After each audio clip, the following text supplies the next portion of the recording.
Comme vous avez peut-être déjà entendu parler du kéfir ou du maté, et ben moi mon coup de cœur ça a été le kombucha. Parce que pour moi, au goût, c'est la meilleure des boissons naturelles.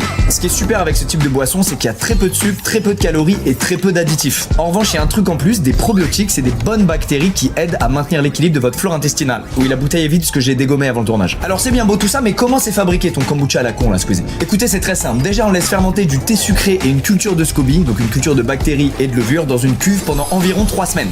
Pendant ces 3 semaines, le SCOBY va manger la plupart du sucre présent dans l'eau et le transformer en probiotiques, les fameuses bonnes bactéries pour votre ventre dont je vous parlais tout à l'heure. C'est d'ailleurs cette fermentation qui va ajouter un goût vinaigré, acidulé et pétillant à la boisson dont je suis personnellement très fan. En revanche, je vous préviens, c'est un goût qui peut un peu vous braquer au début si vous avez jamais bu une boisson fermentée. Votre réaction, ça peut être un truc comme ça.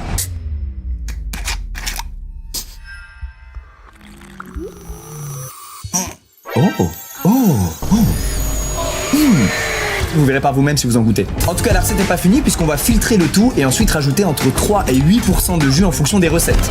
En parlant des recettes, il y en a pour tous les goûts puisqu'on vous a fait un Ciao Kombucha à la pêche, un aux fruits du dragon, un aux fruits rouges, un au citron, un au gingembre hibiscus et un menthe citron.